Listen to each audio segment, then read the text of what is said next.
All right, guys, so this is actually day 2. So I had to come back and refilm this one. I wanted to actually change kind of how I was going to do the test. So what I did is I'm going after actual draw length. And the reason being is that the Hoyt's usually pretty dead on towards the money for actual draw length. A 28 is pretty close to a 28. On a Mathews, technically not the case, hasn't been for a lot of years. Mathews guys probably won't like this video just because I'm putting these apples to apples. So this was actually measuring, this is a 28-inch bow. And it was actually measuring a little over 28.5. And so I bumped this one up to 28.5, measured both draw lengths, and they're less than a 1/4 inch actual draw length away from each other. Both the loops are really similar. So I'm not, when I'm basing my decisions off the draw length and all that stuff, it's really apples to apples. Reason I wanted to do that is because the speeds are always going to make the Mathews look faster if you just take it for cover, face value. What I have here is I have a Hoyt at 28.5.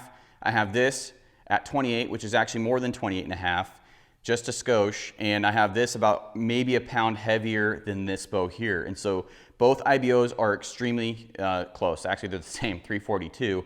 And so these bows should be shooting within a few feet per second of each other, if not right in the money. So maybe that pound difference might make this one a little bit faster, but they should be really close. So what I'm going to do is I'm going to shoot the Hoyt, and then I'll just basically interchange between each bow with the same arrow weight. 425 grain, 480 grain, and a 575 grain arrow, and then we'll just see what the speeds do. And I'll compare, the draw lengths. I usually shoot a 28 to a 28.5 inch draw, and so I've already shot this bow, and I know I struggle a little bit, and it's just a little bit stiffer. So, but that's just a forewarning. So here, I'll go ahead and start with the Hoyt. And we'll just interchange between arrows. So you'll see me shoot the Mathews with a 425 grain arrow next.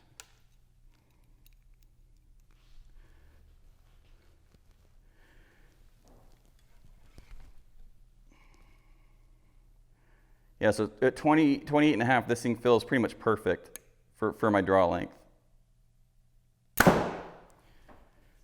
And I'm at 280.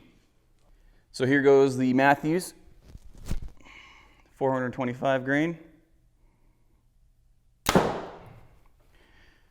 And 278. Here goes the 480 grain arrow.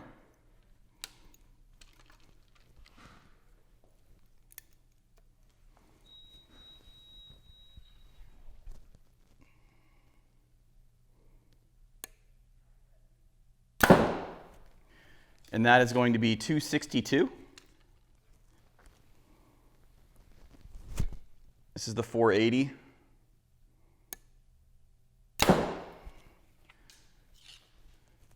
$260.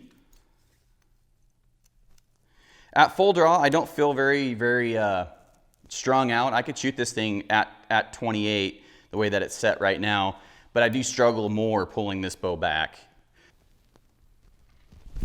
And this is the 575.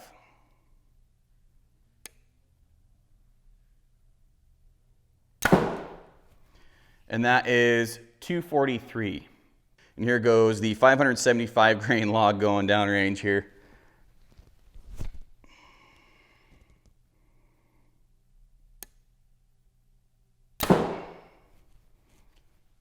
So 243. So all right, guys, so that's the video. Hopefully you guys are cool with the way that I did it this year. I wanted to be as fair and apples to apples as I could.